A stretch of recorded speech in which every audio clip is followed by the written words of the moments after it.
अख्तर, आप देख रहे जन जन न्यूज़ और इस वक्त हम खड़े NH 57 महेशपुरा कट के पास, जहां पर बीती एतवार के रात में, अगर बात करें संडे के रात में जो है, रविवार के रात में यहाँ पर है, तो आप देख सकते हैं इस वक्त मैं वार्ड नंबर 13 झंझारपुर में खड़ा हूँ। और ये जो मैं अभी NH पे आपको दिखा रहा था कि ये जो घटना हुई थी उनके मैं घर पे हूँ। ये मिला तो हम लोग को घर में खबर देना चाहिए था ना। डायरेक्ट हमारे बिना पूछे हुए मधुबनी लेके चला गया, वो भी ट्रैक्टर पे जो कचरा का जो डब्बा कचरा जो लेके जाता है उसमें डाल के। बारात से लौट रहे दो चौधरी ब्रदर्स का जो है यहाँ पर देखने से आपको निशानी अगर मैं नहीं दिखा सकता, अभी भी आप विचलित हो सकते हैं। ऐसा निशान बना हुआ है सड़क पे। यहाँ पर ये बहुत बड़ा हादसा था। ये किसी चीज़ से टक्कर लगने के बाद जो अज्ञात वाहन के जद में आने से ये मामला हुआ है। लेकिन उसके बाद सवाल बहुत ज़्यादा उठ रहा है, क्योंकि सवाल ये उठ रहा है, हम उनके घर पे भी चलेंगे, आपको परिजनों से भी मिलवाएंगे, उनके घर के हालात भी देखेंगे कि उनके घर पे फ़िलहाल हमें पता करना है कि वो कहाँ गए थे, कहाँ से आ रहे थे और क्या पूरा मामला था। दरअसल में लगातार इस एरिया में जो है इस तरह के मामला देखने को मिल रही है, जो बहुत ही ज़्यादा कहीं ना कहीं परेशान करने वाली बात होती है। देख सकते हैं कि परेशान करने वाली बात यह है कि आखिर ये हुआ क्या था। मामला ये है कि आखिर यहाँ पे क्या हुआ था, ऐसा क्या हुआ जिसके चलते ये घटना हुई है। ये घटना में हुआ क्या था, कौन कौन उस वक्त में थे, कौन सी सवारी रही होगी, आखिर ये लोग कैसे यहाँ पर इस तरह से घटनाग्रस्त हो गए। कई तरह के सवालात हैं, क्या ये घटना है या फिर कुछ और है, क्योंकि सवाल बहुत कुछ उठता है जब इस तरह की बातें होती है। हालांकि NH पे लगातार इस तरह की घटनाएं देखने को कुछ दिनों से मिल रहा है कि कभी एक तो कभी दो इस तरह की घटनाएं हो रही हैं, लोगों की मौतें हो रही हैं। चलिए उनके घर की तरफ चलते हैं। दोनों चौधरीज बॉयज़ के घर हम आपको दिखाते, जो झंझारपुर के रहने वाले हैं, और हालात क्या है, बहुत गम में है, गमज़दा है इस वक्त झंझारपुर। चलिए उनके घर की तरफ रुख करते हैं। तो आप देख सकते हैं इस वक्त मैं वार्ड नंबर 13 झंझारपुर में खड़ा हूँ। और ये जो मैं अभी NH पे आपको दिखा रहा था कि ये जो घटना हुई थी उनके मैं घर पे हूँ। ये किनका घर हो गया दोनों में? ये प्रमोद चौधरी और धर्मवीर दोनों की जो आपने देखा था एक्सीडेंट हो गया था, वहाँ हमने अभी आपको NH 57 पे वो जगह दिखाई। अभी मैं यहाँ प्रवेश चौधरी जी के घर पे हूँ और आप देख सकते हैं यही उनका घर है। और कैसे क्या हुआ था, कैसे निकले थे घर से, क्या कह के निकले थे, अभी तक इन लोगों का क्या कहना है, आइए इनसे बात करते हैं। क्या नाम हो गया आपका? राहुल कुमार। कौन लगेंगे आप उनके? बड़े भाई। क्या कैसे कह के गए थे? भोज खाने के लिए। कहाँ, कितने बजे का मामला है ये, कब का मामला है? 10 बजे। 10 बजे रात। हाँ, क्या कह के निकले थे? हम भोज खाने जा रहे हैं। भोज किन के यहाँ? दोस्त के यहाँ भोज खाने के लिए। जगह नहीं बताया था? नहीं। अभी तक आप लोग क्या देखें इसमें, आप लोग के नज़र में अभी तक क्या हुआ है, कैसे हुआ ये घटना? कुछ खास नहीं बता। आप देख सकते हैं उनके भाई हैं, बड़े भाई, कुछ भी नहीं बता पा रहे। आप जरा यहाँ आइए। आपका क्या नाम? मेरा नाम देवचंद्र चौधरी है। कौन लगेंगे आप? ये मेरा मामा का पोता है। आप लोगों को क्या लग रहा है क्या हुआ होगा वहाँ? जिस हिसाब से वो घर से बोल के गया था, तो वहाँ पर उसके गांव के बगल में क्या नाम है, कांग्रेस चौधरी, कांग्रेस सिंह, वहाँ पर वो भोज खाने के लिए गया। भोज खाया, वहाँ से 10:30 बजे में वहाँ से निकला है। 10:30 बजे निकलने के बाद में और वो घर में बोल के गया मम्मी से, जो मैं किसी दोस्त के बाराती में जा रहा हूँ। बाराती में जाने के बाद में वहाँ से हम लोग तो उतना यहाँ थे नहीं, तो उनका माँ का हिसाब से बाराती में गया और वो लोग 2 आदमी निकला, धर्मा और प्रवेश। ये दोनों यहीं से निकले थे साहब? नहीं, ये लोग यहाँ से भोज खाने के बाद में ये लोग चौक पे गया। चौक पे 10-15 मिनट रुका। निकलने के बाद में ये लोग कहाँ गया, क्या हुआ, उसके बाद हम लोग को कुछ पता नहीं है। बाद बाकी जो हुआ वो सुबह में हम लोग को 6 साढ़े 6 बजे लगभग मालूम गिरा। सुबह में? सुबह 6:30 बजे। रात में नहीं पता? रात में पता नहीं चला। अब देख सकते हैं यहाँ पे हम पहुँचे थे अभी, और यहाँ पर भोज खाने के बाद ये कह के ये लोग निकले थे कि किन्हीं के यहाँ जा रहे हैं। आखिर वहाँ क्या हुआ है, इस बात की कोई प्रत्यक्षदर्शी है नहीं, कोई नहीं बता पा रहे हैं कि आखिर वहाँ हुआ क्या होगा। यहाँ आ जाइए आप जरा। आपका क्या नाम? जयशंकर चौधरी। आपकी समझ में क्या रहा अभी तक? बस एक्सीडेंटल पता चल रहा है, जे सारे अथी से एक्सीडेंटल के बुझि रहा है। अखन तक कोनो प्रमाण नहीं भऽ रहल छै, ने साक्ष्य तो हम सब छलिए ने, रात के घटना छै, तो इस आगे की कहल जाए। तब प्रशासन जे कहते वह पर हमरा के मानना पड़े छै। देखिए दरअसल वहाँ क्या हुआ है और आखिर मामला क्या है ये कहना बड़ा मुश्किल है। देखने से एक्सीडेंटल जरूर लग रहा है, दोनों बच्चे दो जगह पड़े हुए थे। आप लोग गए तो किस स्थिति में देखे वहाँ बच्चों को? रात में नहीं हम लोग को पता चला। सुबह में थाना के माध्यम से चौकीदार घर पर आयल चले, वो मैसेज दल के जा नाबाद चाह के घटना हो चुकल है। तो हम लोग के सुबह में मालूम मिले तो हम सब सुबह में जाके लाश तक डायरेक्ट मधुबनी से लाश के पोस्टमार्टम करा के लिए। तो मधुबनी जो ले जा रहे थे तो वो बोरिया आप लोग लाए थे या पुलिस लाए? नहीं, रात में ही पुलिस मधुबनी भेज दिया था उनको। रात ही में भी? हाँ, फिर सुबह में हम लोग को इन्फॉर्मेशन तो हम लोग गए फिर मधुबनी। हाँ, मधुबनी गए थे उस पर। तो आप देख सकते हैं यहाँ में आया हुआ था, आप देख सकते हैं ये जो भीड़ है काफ़ी सदमे में है। क्या काम करते थे वो? बेंगलोर में कुछ दिन पहले वहाँ पर रहते थे, वहीं पर काम वाम करते थे मॉल में। उसके बाद कुछ दिन के लिए छठ पर्व से पहले पूर्व घर आए हुए थे। फिर उसके बाद कुछ दिन के बाद यहाँ से जाने वाले थे ये प्रवेश। तो अभी फ़िलहाल आप देख सकते हैं अभी तक जैसे हम लोगों ने बात की है, पुलिस ने जो है इन लोगों के पहुंचने से पहले ही दोनों ही लाश को भेज दिया था पोस्टमार्टम में। फिर सुबह इन लोगों को इत्तला दी गई, उसके बाद ये लोग भी मधुबनी गए थे और वहां से फिर पोस्टमार्टम होने के बाद जो है फिर उसको लाया गया और अंतिम संस्कार की गई है। अभी फ़िलहाल कोई कॉज नहीं दिख रहा कि इनके साथ क्या हुआ होगा।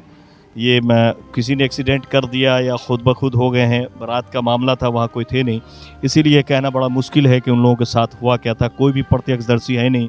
दोनों जो साथ में थे दोनों में से दोनों चले गए हैं और बहुत दर्दनाक मौत हुई थी। एक बड़ी यहाँ अफसोसनाक बात ये। तो वार्ड नंबर 3 में हम पहुँचे हैं धर्म के घर पे। पहले अभी हमने आपको दिखाया, उनके यहाँ गए थे, उसके बाद अब यहाँ आए हैं। जानने की कोशिश करते हैं ये लोग क्या सोच रहे हैं इस मौके पर, कैसे क्या हुआ था।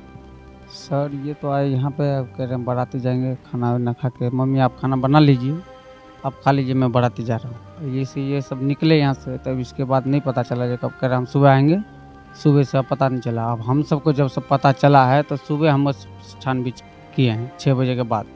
6 बजे के बाद ही हमें पता चला, तभी हम सब छानबीन करना चालू कर दिए। कह रहे हैं तो ये ऐसा घटना हो गया NH पर। मगर पुलिस वालों सब ने तो ये सब लेके सीधा पहुंचा दिया मधुबनी। इस चीज़ में हम सबको थोड़ा घबराहट सा ज़्यादा हो गया। कितना बजे रात में गया था आपके यहाँ से? रात में नहीं किया था, हम सबके पास सुबह ही पता चला है हम सबको, तभी हम सब छानबीन किए हैं। ये आपके घर से कितने बजे निकले थे? ये करीब 10 बजे करीब, या 9-10 बजे करीब। क्या काम करते थे? सर यही तो होटल के काम करते हैं। पर यहीं पे है थाना चौक पर। लगेंगे आप? भतीजे भाई, ये हमारा भाई लगेगा। तो आप लोग को क्या लग रहा है, एक्सीडेंट था, क्या था, क्या सोच रहे हैं? सर एक्सीडेंट ये है कि अगर प्रशासन की बात करें तो जैसा कि मैं आपको नहीं दिखा सकता, ये इंस्ट्रक्शंस है यूट्यूब, फेसबुक का और चैनल्स वगैरह का भी, कि आप जो है ब्लड नहीं दिखा सकते या इस तरह के दृश्य नहीं दिखा सकते। वरना मैं आपको दिखाता कि पुलिस ने जो लाश को जो है एक बोरी में पैक करके जो है। मैं ये कहना चाहता हूँ, जब हमारा लाश मिला तो हम लोग को घर में खबर देना चाहिए था ना। डायरेक्ट हमारे बिना पूछे हुए मधुबनी लेके चला गया, वो भी ट्रैक्टर पे जो कचरा का जो डब्बा कचरा जो लेके जाता है उसमें डाल के लेके गया है, गोनी में भार बांध के लेके गया है। ऐसा कचरे की तरह मेरा भाई को लेके। देख सकते हैं, मैंने आपसे कहा था काफ़ी तकलीफ की ये बात है।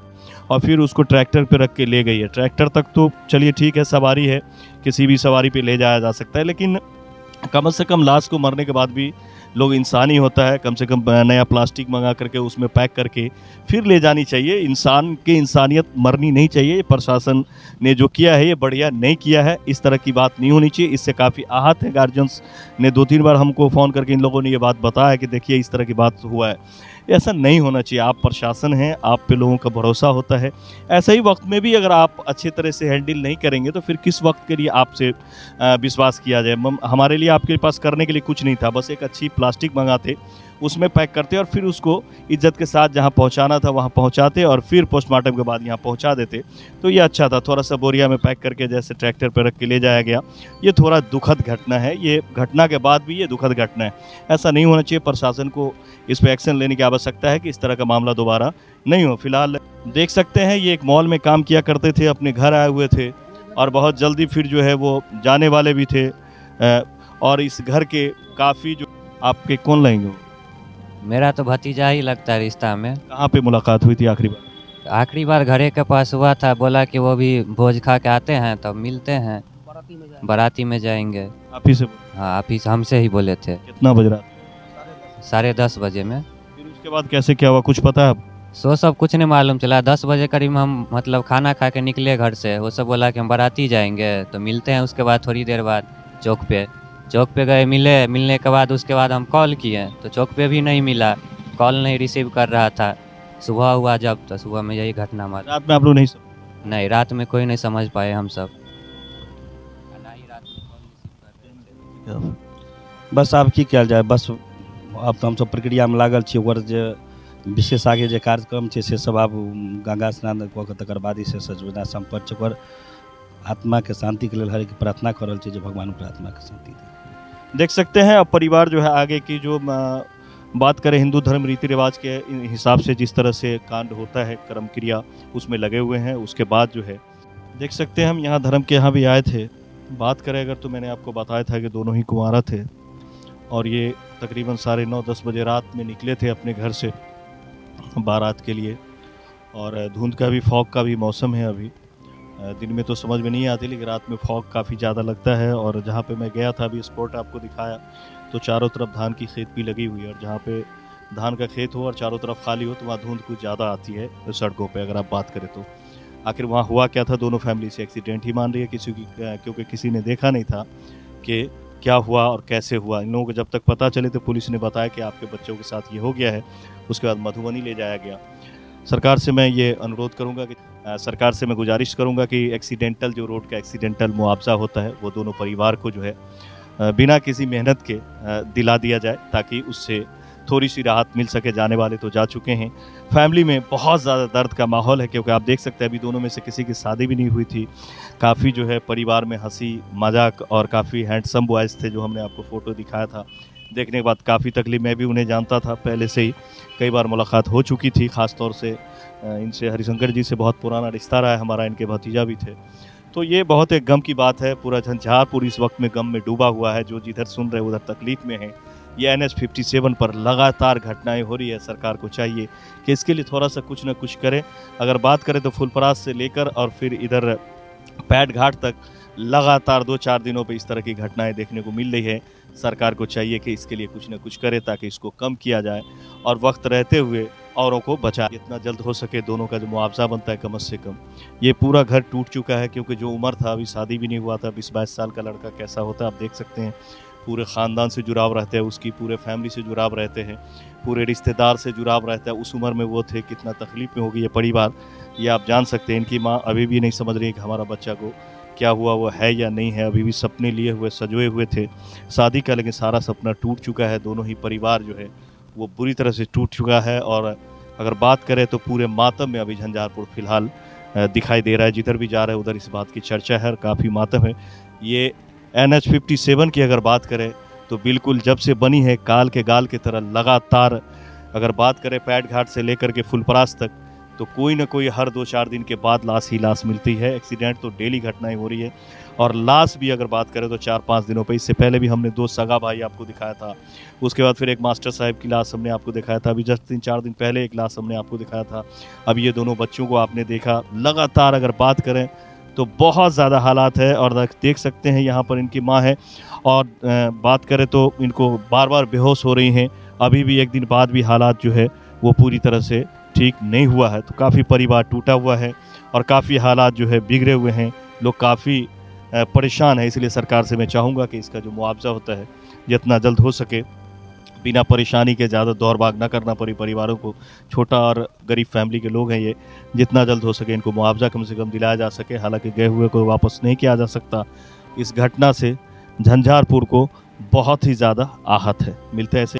अब देख सकते हैं इनकी माँ को बार बार जो है बात तक करने की स्थिति में नहीं है। ये बहुत बड़ा घटना। क्या भाई बहन थे ये सब 5 बहन थे, 5 भाई बहन थे। कितना बहन कितना? 3 भाई, 3 बहन, 2 भाई। कितना नंबर पे थे भाई? ये फर्स्ट था। देख सकते हैं ये बड़े भाई थे। और भाई कौन का है उनके? एक दिल्ली गया हुआ है। हाँ, दिल्ली में गाड़ी पकड़ा हुआ है, कल आ जाएगा। देख सकते हैं 3 भाइयों में सबसे बड़े थे। घर का काफ़ी बोझ था उन पर, काम किया करते थे होटल में और जैसे तैसे परिवार को चला रहे थे। काफ़ी सदमे में, परेशानी में फ़िलहाल झंझारपुर। थोड़ा सा आप लोग भी सोच के चलें। 10 बजे रात बहुत ज़्यादा होती है। आपके जाने के बाद, ऐसे युवाओं को जाने के बाद देख सकते हैं परिवार का क्या हालत होता है, गांव की क्या हालत होती है, इलाके की क्या हालत होती है। इसीलिए थोड़ा सतर्क रहा करें। अगर आप बाइक चलाते हैं तो NH पे या फिर बाहर भी चलाते हैं तो ये NH बहुत बड़ा ख़तरा झंझारपुर के लिए बन चुका है, इसलिए NH पे जाएं तो सोच समझ के ही जाएं, मिल जा सके। फिलहाल हमें दे इजाज़त। मैं फिलहाल वार्ड नंबर 13 झंझारपुर में था इतनी बड़ी घटना के लिए। अगर आपको ये खबर अच्छी लगी है लाइक करें, ज़्यादा से ज़्यादा शेयर करें ताकि सरकार तक हमारी ये वीडियो पहुँच सके और इन लोगों को सही मुआवजा मिल सके और पुलिस को भी थोड़ा सा दिमाग ठिकाने आए कि लाश ही सही लेकिन थोड़ा सा तरतीब के साथ उसे उठाए और इज्जत के साथ फैमिली वालों तक पहुंचाए। ये बहुत ज़रूरी होता है। उस वक्त में लोगों की लगाव और ज़्यादा बढ़ जाती है जब कोई दुनिया से निकल जाता है इस तरह की घटना से, तो लोगों में काफ़ी तकलीफ़ होता है। मिलते हैं